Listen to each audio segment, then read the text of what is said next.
Olá, o meu nome é José Pereira, sou fundador do Conselhos do Consultor e mais uma vez estou com o Pedro Anderson, jornalista e também um dos gurus das finanças pessoais em Portugal. Agora está na moda dizer gurus.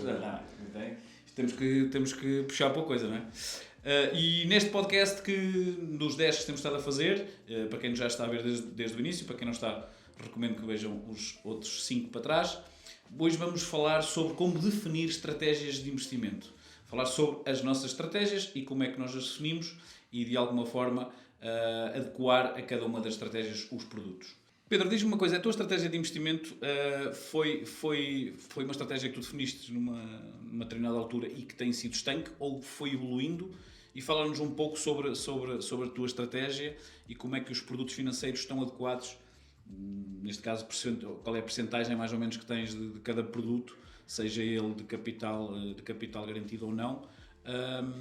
Como é que funciona a tua carteira e se foi evoluindo ao longo do tempo ou se é uma coisa que tu definiste e que estás a levar, digamos, quase rigidamente? Ora, muito bem. Foi evoluindo ao longo do tempo à medida que eu fui adquirindo conhecimento sobre as várias ferramentas financeiras. Como já tinha dito no episódio anterior, até aos 45 anos não tinha qualquer estratégia de investimento. Aliás, nem tinha investimento, quanto mais estratégia. Exatamente. E, portanto, aquilo que fui aprendendo foi, para já conhecer as várias ferramentas. A partir do momento em que conheces uma ferramenta, começas a perceber para que é que ela serve, quanto tempo é que ela demora a crescer. Isto é um bocadinho como uma caixa de ferramentas. Todos nós temos uma caixa de ferramentas em casa. E, portanto, tu perguntas assim, qual é a tua ferramenta da caixa de ferramentas preferida? Quer dizer, é uma pergunta que não faz sentido. Sim. O serrote é para serrar, o martelo é para pregar pregos. E a função da necessidade. Exatamente. E, portanto, quando falamos de ferramentas financeiras, é exatamente a mesma coisa. Eu tenho de traçar objetivos e não tenho de ter só um objetivo. É dinheiro para as férias? É dinheiro para a universidade dos miúdos? É para a minha reforma? É para pagar a minha casa mais cedo? É para mudar de casa e ter uma casa de férias? É para comprar uma moradia? Cada um destes objetivos, depois de eu conhecer as várias ferramentas, eu tenho de perceber qual é a mais adequada para atingir esse objetivo dentro do prazo que eu defini. Da mesma forma como não uso um serrote para pregar um prego, ficava lá a vida toda. Exato. Eu, por exemplo, querer ficar rico em 6 meses, também não há. Não. Sim. Por muito que alguns vendam isso, não é? Alguns tentam, e há muitas fraudes e burlas, e portanto, sempre que prometerem retornos elevados em pouco tempo e com capital garantido, é burla claramente. Sim. Na dúvida, não entrem. Exatamente. Só invistam em produtos que conheçam e que experimentem e depois de os conhecerem realmente. Portanto, eu acho que aqui a palavra-chave é estratégia. E eu acho que se os portugueses tivessem uma estratégia, já era bom, quanto mais de investimento. E aquilo que eu verifico, infelizmente, é que nós não temos estratégia para praticamente nada na nossa vida. É o dia-a-dia. É o dia-a-dia. E o dia-a-dia, e às vezes. Sim. Não é? Sim, sim. Portanto, nós, mesmo a nível profissional, às vezes, eu vou tirar um curso e depois logo se vê. Não é? Portanto, começamos logo por aí. Sim. Vou entrar nesta empresa e depois logo se vê. Vou meter-me nesta casa e depois logo se vê. Portanto, o logo se vê é a pior coisa que nós podemos ter na nossa vida. Portanto, quando falamos de estratégia financeira, é para já metas. Quais são as metas que eu tenho para a minha vida? Sim. E depois, o grande segredo é quantificar essa meta. Portanto, para já, o que é que eu quero da minha vida financeira? Quando é que eu quero atingir esse objetivo? E quanto é que isso me vai custar? Depois de saber quanto é que isso me vai custar, vou dividir pelos meses ou anos que me faltam até esse objetivo. Se o dinheiro que eu ganho chegar para isso, está resolvido. O problema é que na maior parte dos casos isso não acontece. Sim. Então tenho de utilizar ferramentas de investimento que me permitam atingir esse objetivo. Agora, qual é o grande problema? E aqui voltamos ao tema do episódio anterior. Eu só vou conseguir fazer isso se eu estiver disposto a assumir risco. E o risco exige teres conhecimento desses riscos para mitigá-los da melhor maneira possível. Sim. Até porque nós, numa perspectiva do perfil de risco, temos, até pela própria banca e pela própria pela própria regra, que foram criadas até da última crise, que podemos chamar crise de investimento, que foi quando o BES, quando as pessoas de alguma forma perceberam que afinal compraram coisas que às vezes não eram bem o que era, embora já havia bancos que faziam isso até por uma exigência do BCE, cá em Portugal é que se facilitava um bocadinho. Hoje em dia, quando vais investir, tens que preencher, seja lá no que for praticamente, até nas apps isso já acontece. Aliás, tentei fazer um PPR no final do ano. Foste obrigado a preencher sim, uma carrada, e foi na app, e foi tudo feito na app, o que acaba por ser cómodo, mas obriga de facto até para o banco que está defendido por causa disso, em que, de alguma forma, em função de algumas perguntas que me fazem, definem o meu perfil de risco, se é baixo, se é moderado ou se é alto, e que de alguma forma também limita, há plataformas que limitam o investimento em determinados produtos se as respostas não forem e dentro às vezes disso. até aparece uma mensagem que é: este produto não é para si. Sim.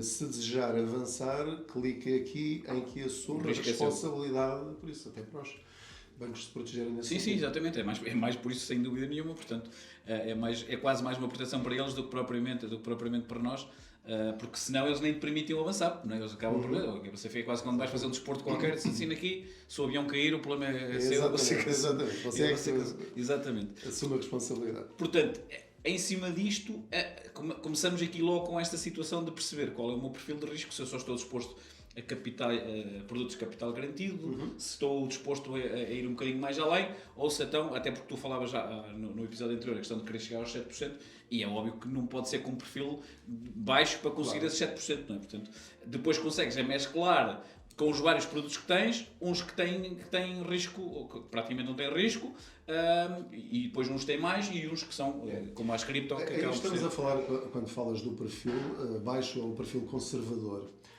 aquela pessoa para quem, se tiver o dinheiro aos saltos, é uma pessoa que não consegue dormir em paz. Portanto, ninguém é obrigado a investir com risco. Sim. Portanto, primeiro temos de nos conhecer a nós próprios. E não há problema nenhum em uma pessoa ser conservadora. Literalmente. Os meus pais sempre investiram em impostos a prazo até hoje. Hoje em dia, para eles... Até certificados para eles já... Sim, exatamente. Certificados já para eles era uma coisa um bocado confusa. E portanto, se eu quiser experimentar um produto de risco, não vou logo para o mais arriscado. Aquilo vai de 1 a 7, não é? Sim. Portanto, ninguém me obriga a ir logo para o 7, vou para um 3, ou para um 4. E, portanto, se eu tiver metade do meu património em produtos com capital garantido e outra metade no nível 3, eu aí posso considerar, por exemplo, um perfil moderado. Moderado, sim. Sim, exatamente. E isso não tem nada de mal, vai demorar mais tempo a atingir o seu objetivo. Se o atingir, sim, vai demorar, mas pelo menos o meu percurso é feito com calma. Durmo descansado, não tenho problemas familiares, não vou ter graves problemas financeiros porque vou perder dinheiro e eventualmente se isso acontecer e isso vai prejudicar-me. Sim. Tudo depende de nós próprios. Sim, até porque acabaste de falar da parte familiar. Esta estratégia de investimento, principalmente para pessoas que são casadas, deve ser uma estratégia de investimento que é adequada ao casal, não é? Não nos devemos limitar a ter a nossa estratégia de investimento. Ou seja, sou solteiro e tenho um tipo de estratégia de investimento e depois acabo por me casar e mantenho essa estratégia de investimento sem falar com a pessoa. Portanto, isso não faz sentido. O sentido aqui, mesmo que mantenha esse risco nos produtos que já tinha, nos investimentos seguintes convém haver sentar à mesa e conversar, certo? Claro. Isto é um trabalho em equipa como em qualquer outra circunstância da nossa vida, profissionalmente, no desporto, nas finanças também. Portanto, nós vamos ter de nos adaptar às pessoas que fazem parte da nossa equipa, seja 1, 2, 3, 4. No caso de um casal, convém fazer estas coisas de uma forma equilibrada e em conjunto. Sim, falado. Até porque nas alturas de que, quando está tudo a correr bem, é tudo maravilhoso, não é? Quando está a crescer, és o maior. Este ano ganhámos 20% e tal, somos os maiores. Exato. Mas depois desce 15%, eu bem te avisei que eu já coisas. sabia, eu disse, não é? E portanto a estratégia de investimento também deve levar isso em conta. Sim, até porque mesmo numa perspectiva, por exemplo, a minha estratégia de investimento é bastante agressiva, mas pronto, eu só para vos dar uma ideia, eu cheguei durante vários anos a trabalhar nos mercados de câmbios, ou seja, Forex, para quem percebe. Portanto, que aí é que a coisa pula, como estavas há pouco a falar. É como um serviço de urgências no hospital. Sim, literalmente. E há pares que aquilo é uma loucura, tá? Saltos doidos. Portanto, o meu risco, de facto, é um risco, estou no 7. Certo. Mas, quando estou com a minha Ou já esposa... estiveste, não é? Exatamente. Ainda continuas com o Forex. Não, entretanto deixei porque lá está, é quase como as ações. Aquilo por acaso de Forex nunca... Sim, mas eu acho que ainda é pior que as também teve ações. outra coisa que eram os CFDs. Sim, dos futuros, sim. Foi a única vez que eu de facto perdi dinheiro e nessa altura cheguei a pensar, não me devia ter metido Nisto, exatamente. Depois percebi que eu é que tinha feito a geneira porque comecei logo pelo mais volátil e mais arriscado. Quanto mais São os produtos alavancados em que eu estou a usar dinheiro que não é meu. Sim, estás a alavancar. E portanto, já agora fica aqui esta lição de vida que é: se não percebe nada disto, CFDs e Forex é só no campeonato da Liga dos Campeões. E mesmo alavancar, normalmente, seja qual for o produto, é preciso ter um cuidado porque no fundo está a comprar. Sempre que ouvir ou ler a palavra alavancado, fuja até perceber como é que isto funciona. Porque aí pode perder mais dinheiro do que aquele que lá pôs. Sim. Portanto, talvez assim com esta imagem as pessoas percebam. Porque o alavancar, no fundo, é eu comprar um produto que só tenho dinheiro para uma unidade, comprar 5 ou 6, mas isso depois acaba por se refletir também se descer, porque também vai-me comer a carteira. E nós não dominamos o fecho, ou seja, aquilo fecha automaticamente e depois quem nos emprestou o dinheiro vai lá buscar esse dinheiro e acabamos por perder mais do que aquilo que lá pusemos. Sim, basta fazer margem call, basta tirar ao valor que a tua carteira tem, o dinheiro não está lá, ele fecha. Portanto, eles não perdem dinheiro, é certinho. Exatamente. É certinho que eles não. E por isso, quando dinheiro. falamos de estratégia, em primeiro lugar, conhecimento. Ler, perguntar, só investir em coisas que se conhece e com dinheiro que não nos faça falta. Estavas a perguntar há pouco qual era a percentagem da minha carteira de investimentos. Posso fazer uma breve referência a isso, mas não quero que as pessoas pensem que esta é a carteira ideal, porque não é. Sim. É baseado, sobretudo, nos produtos que eu tenho disponíveis e o dinheiro que eu tenho disponível na altura. Portanto, agora o que eu posso dizer é que eu tenho uma percentagem que é o fundo de emergência, tudo em capital garantido, como já disse, portanto, 1 ano ou um pouco mais de todas as minhas despesas mensais. Tudo o resto está investido em vários produtos de investimento. E aqui o segredo é diversificar. Sim. É como... que exemplo é que eu poderia dar? Por exemplo, uma pessoa que tem uma horta não vai plantar, se tiver 1 hectare, não vai plantar 1 hectare só de alfaces. Quer dizer, pode fazê-lo. Sim, mas isso é um... Mas se acontecer alguma coisa, as alfaces vão todas. Portanto, vou plantar couves, alfaces, tomates, se for para consumo próprio, se for para uma coisa industrial, se calhar vale a pena arriscar. Mas mesmo arriscando, quer dizer, se aquilo correr mal ou o valor da alface descer, aquilo é mau para mim. Por outro lado, se subir e a alface vai começar a valer o preço do ouro, imagina, olha, por exemplo, agora o azeite. Sim. Exatamente, que é o outro. Disparou. Portanto, quem produz azeite nesta altura está a ter o melhor ano de sempre da sua história. Será que vou agora correr a plantar um olival? Sim. Se calhar já não vai dar tempo quando eu lá chegar. Aí é que é investimento a longo prazo. Exatamente. Portanto, eu comparo os investimentos a plantar coisas. Gosto deste exemplo da agricultura. Até porque tens uma horta, não é? Até porque tens uma pequeníssima horta selvagem ainda por cima. E, portanto, eu percebo que as coisas demoram o seu tempo a crescer. E cada coisa tem um tempo diferente e tem uma altura para colher diferente. E investimentos a longo prazo, como PPRs, como ETFs, fundos de investimento, é como se plantássemos árvores. Não tanto uma horta, mas aí já estamos a falar mais da floresta. Um pinheiro, nem sequer um eucalipto. Ou seja, eu quando quero começar a investir, depende da minha estratégia. Sim. O eucalipto dá dinheiro mais rápido. Sim. Um pinheiro é mais lento. Se eu plantar carvalhos, ou cerejeiras, ou outro tipo de árvore, vai demorar muito mais tempo, mas quando vender o retorno é muito maior. Não é? Exatamente. E, portanto, se pensarmos em todas estas ferramentas de investimento, as ações, que são coisas super rápidas, é como se fossem legumes para consumo rápido. Ou não, quer dizer, há ações que é mesmo... Há ações que são quase valor garantido. Uma Coca-Cola já tem quê? Quase um século, ou coisa que vale. E dão dividendos, não é? Vão rendendo. Sim. Vão dando frutos ao longo do ano. Exatamente. A mesma árvore. E depois no final ainda podes vender a árvore, não é? Exatamente. É como uma casa. A casa é tua, compraste-a, está a valorizar e ao mesmo tempo, todos os meses, tem um dividendo que é a renda se Sim. estiver alugada. Portanto, ganhas de duas maneiras. Ganhas mensalmente e ganhas depois no final, quando a venderes, se a quiseres vender. Está a valorizar ao longo do tempo. Também com altos e baixos. Sim, exatamente. Há bolhas. Com o mercado imobiliário, exatamente. Sim, Portanto, quando falamos de estratégia, falamos disto, saber qual é a nossa meta, qual é o objetivo, escolher a melhor ferramenta, depois escolher o prazo e diversificar. Portanto, falando em termos de percentagem, não tenho de cabeça sequer qual é a percentagem, sei que tenho uma parte em ações que, como estão em perda, só não as resgato, não as vendo porque estão em perda. Portanto, assim que chegarem a zero, quero despachá-las, mesmo sem lucro nenhum. Portanto, foi, digamos, um investimento que correu bem com as outras, porque vendias com lucro. Esta colheita correu mal até o momento. Tenho fundos de investimento, tenho PPRs, tenho vários, diversifico depois também dentro de cada uma das plataformas. Fundos de investimento, crowdfunding, criptomoedas e pronto. E em todas estas áreas, agora, sempre que alguma está em saldos, é essa que eu tento reforçar. É exatamente. É esse o truque, ou seja, exatamente. E se eu precisar resgatar, vou resgatar aquela que me interessar mais naquele momento.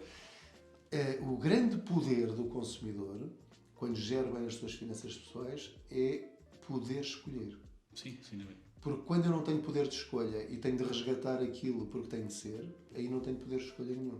Sim, sem dúvida nenhuma. Aliás, aquilo que estás a dizer, e a minha carteira eu tenho mais ou menos, está mais ou menos dividida percentualmente, mas muitas vezes acaba por variar exatamente por isso que estás a dizer. Se quiseres podemos falar, por exemplo, em 20% em sim, por exemplo. Mas isto não é nenhuma regra. Sim, não. A ideia E a ideia aqui não é que as pessoas, aliás, falamos ainda há pouco num dos podcasts anteriores, dizes que são finanças pessoais, portanto é pessoal, as pessoas têm que ouvir, perceber e depois procurar o produto que se adequa a ela da melhor forma, até porque, por exemplo, quem é mais jovem, eu acho que faz muito mais sentido estar a arriscar, ter um risco maior porque pode investir a muito mais. Se calhar, quem está com 60 anos tem que ter uma noção diferente porque, à partida, o seu tempo cá no mundo vai ser menor, portanto, e até porque vai precisar provavelmente mais do dinheiro para a reforma. Portanto, há aqui uma série de coisas que têm que ser colocadas em cima da mesa em função de vários fatores culturais, da pessoa que está ou não está. Portanto, há uma série de coisas. Está com os pais, é óbvio que pode investir mais porque os pais assumem.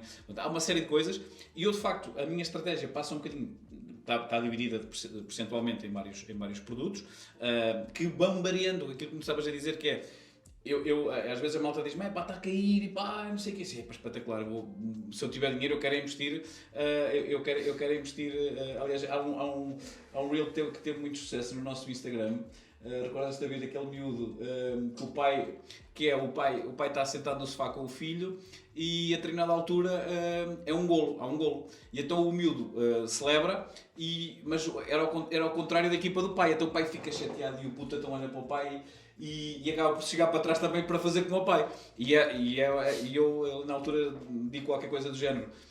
Que tem a ver, ou seja, eu fiquei feliz porque estava a cair os mercados, porque ia comprar mais, mas naquele caso do pai, ele já tinha aquele produto, portanto estava lá na cabeça. Mas a questão é um bocadinho essa, e eu vou fazendo isso, até porque a minha estratégia foi evoluindo, até porque nós não abordamos aqui muito ainda a questão do juro composto, que é uma coisa que eu acho que a nível de finanças pessoais é uma ferramenta brutal, ou seja, é nós metermos o juro a trabalhar em cima de juros, portanto é isso que de alguma forma é pôr dinheiro a trabalhar para nós. E então a minha estratégia inicial, principalmente nos ETFs, a minha carteira entre ETFs e REITs deve andar à volta de 75% neste momento, tenho essencialmente dividido nisto e os ETFs até é o que tem mais.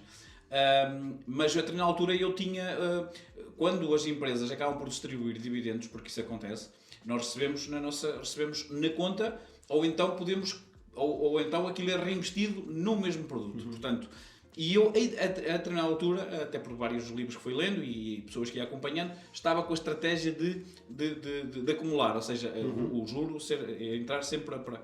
Entretanto, fui lendo e fui percebendo e fui adaptando a minha forma de investimento. Hoje em dia, uma parte dos produtos eu já prefiro de receber em conta, porque me dá a vantagem de eu olhar para o mercado e poder adquirir outro produto que esteja em saldo, não é? Digamos assim. Ou voltar a reinvestir, ou até numa situação de longo prazo, eu poder começar a usar estes dividendos para pagar as minhas dívidas. Sim. Portanto, há uma série de coisas que nós podemos No fazer. fundo, chegares a uma altura, é o tal movimento FIRE. Sim, exatamente, aliás, exatamente. Que é, para quem não sabe, Financial Independence Retire Early, portanto, independência financeira, formar-se mais cedo. Como a Rita Pissarro, não é? Como é que exatamente, sim. Que era da Microsoft. Acho que é assim que se diz da Microsoft. Teve assim muita... Deixou de trabalhar aos 44 anos, não é? É uma história muito interessante. Exatamente. E que justamente mostra isto, ou seja, quando uma pessoa tem esse foco e essa estratégia, não é? Voltamos a esta foi definida, aliás, ela diz isso. Ela diz que começou aos 20 e tal anos já com essa estratégia. Portanto, o foco dela era atingir esse objetivo. Exatamente. E atingiu. Podia não ter atingido, podia tê-lo atingido mais cedo, podia atingi-lo mais tarde. Portanto, o foco aqui é uma pessoa saber o que quer. Por exemplo, falando de estratégia, tu tens esta estratégia dos dividendos. Eu tenho a estratégia do acumular. Sim. Não é? Porquê? Porque lá está, o meu objetivo é juntar o máximo de dinheiro para depois amortizar a casa. No teu caso, já é ter uma segunda fonte de rendimento. Sim. E portanto, lá está. Eu tenho de saber é aquilo que eu quero. E como é que uma pessoa sabe aquilo que quer? Sobretudo pensando no assunto. E sabendo, não é? Ou seja, ter informação suficiente para poder tomar essas decisões. É exatamente isso. E conversar com as pessoas que são mais relevantes na vida dela, com o marido, com a mulher, companheiro, companheira. É assim, para que é que nós queremos o dinheiro? Porque há pessoas, eu fico quase em estado de choque, quando há pessoas que me dizem que têm dezenas de milhares de euros na conta à ordem. Eu pergunto, mas porquê? Então, mas onde é que eu hei de pôr? Exato. Então, ou seja, essas pessoas nem têm dinheiro, não podem dizer que não têm, mas não sabem o que fazer ao dinheiro, nem sabem para que querem o dinheiro. Querem ter dinheiro. Exatamente. E, portanto, ser milionário e não saber o que quero fazer com esse dinheiro, eu acho que deve ser muito deprimente. Mesmo. E, portanto, sobretudo quando, como filosofia própria de vida, não quero que as pessoas, não quero que pensem que estou a tentar convencê-las do que quer que seja, mas é assim, eu preciso de ter o dinheiro suficiente para dormir bem à noite, sentindo-me descansado, que tenho dinheiro para mim e para a minha família. Portanto, isso para mim é ser milionário. Sim. E poder ir a um restaurante e não ter que estar a ver que dinheiro é que tinha na conta. Não é extravasar, mas é poder estar lá descansado. E, portanto, eu atingirei esse momento de equilíbrio no momento em que sentir que não devo rigorosamente nada a ninguém e que tenho a casa paga e tenho dinheiro para pagar a luz, a água, a alimentação, etc. E que mesmo que aconteça uma hecatombe, um desastre financeiro qualquer ou de saúde, aquilo que eu vou receber é suficiente para pôr comida na mesa e ter as necessidades básicas satisfeitas. Se depois disso chegar à conclusão que ainda dá para ter um carro, que ainda dá para os miúdos continuarem a estudar se quiserem, que eu tenho possibilidades de os ajudar naquilo que eles precisarem, que temos um dinheirinho para ir de férias, para passear, para mudar um móvel, comprar um móvel, ter lazer, continuar a ter despesas, dinheiro suficiente para as despesas de saúde. Portanto, tudo isso já é um valor acrescentado. Isso para mim já não é ser rico, já é ser milionário. Não é? E portanto, tudo depende da forma como nós olhamos para a nossa vida agora e no futuro, porque o objetivo é, quando eu chegar ao futuro, encontrar o Pedro e ele dizer-me, pá, obrigado por aquilo que fizeste no passado, valeu a pena. Exatamente. Em vez de, Pedro, então o que é que andaste a fazer? Então agora chegámos aqui, então mas o que é que fizeste no passado? Estive ocupado com outras coisas, tinha mais que fazer. Mas isto agora estamos lixados. Yeah. Sim, mas é mesmo isso. Portanto, o Pedro do futuro e o Pedro do passado. Exatamente. Portanto, quando falamos aqui de estratégias de investimento, é neste sentido, preparar o futuro. Mas é muito chato, isso dá muito trabalheira desgraçada, e eu quero lá saber disso, quero saber do presente. É uma outra opção de vida, é a velha história da cigarra e da formiga. Sim, exatamente. Mais uma vez, voltamos sempre ao passado. A história da humanidade não mudou nada, só mudaram as ferramentas e as coisas que estão disponíveis para nós comprarmos. E porque na Idade Média tu também vivias com o dinheiro que tinhas. Se calhar nem era dinheiro, era só a alimentação. E tu vês que os grandes livros de finanças pessoais que hoje em dia estão nos tops ainda são livros que já são escritos há uma série de anos. 100 anos, não é? Alguns deles, não é? As bases são estas. Sim. Saber o que queres e teres o suficiente para as despesas que tu achas essenciais e, se possível, ter um pouco mais do que isso. É isto que faz a diferença naquilo que chamam riqueza geracional, que é há uma pessoa, quando há uma família rica, é porque houve uma pessoa dessa família no passado que percebeu alguma coisa e que fez alguma coisa. Sim. Pode ter tido sorte, pode ter tido muito trabalho, pode ter feito 30 tentativas e só a última é que resultou. Pode ainda não ter conseguido, ou pode não ter, tentou e nunca conseguiu, mas se ele não conseguiu, se calhar sou eu que vou conseguir fazer isso. Na minha família, acho que fui eu que consegui perceber isto e eu já estou a tentar transmitir este tipo de estratégias de investimento aos meus 2 filhos. Boa. Sim, é isso que é importante. E, portanto, o meu mais velho, com 14 anos, disse-me que queria comprar ações.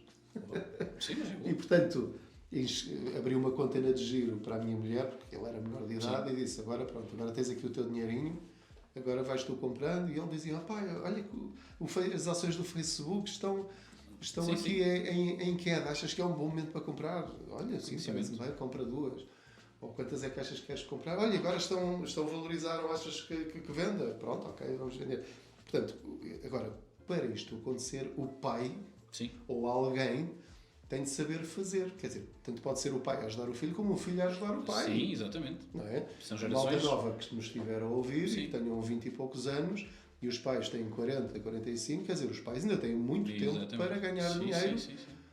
É preciso convencê-los, não é? E convencer uma pessoa de idade. Isso não é tão fácil. Ou já um adulto que acha que sabe tudo. Não, filho, não te metas nisso, olha, eu sei mais do que tu.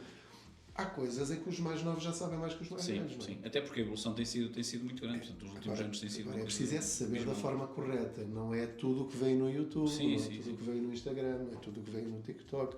Porque há muita gente a ganhar dinheiro com a literacia financeira, não é? Literalmente. E, portanto, ler muito, fontes de informação reputadas, credíveis, pensar pela própria cabeça, perceber como não ser enganado com fake news, tudo isso é muito importante. E depois, pegar numa folha de papel, ou no fecheiro Excel, ou o que vocês entenderem, e definir objetivos e uma estratégia para atingir e um prazo, porque isso permite medir a evolução ao longo do tempo. Muito bem, e resumindo, no fundo, a gente não está aqui a passar uma fórmula em que vocês têm que definir um certo número, uma percentagem num determinado produto. O que nós estamos a tentar passar é o conhecimento para vocês depois definirem a vossa estratégia de investimento, até porque estamos a falar de finanças pessoais, portanto, estamos a falar do investimento pessoal. E até ao próximo podcast.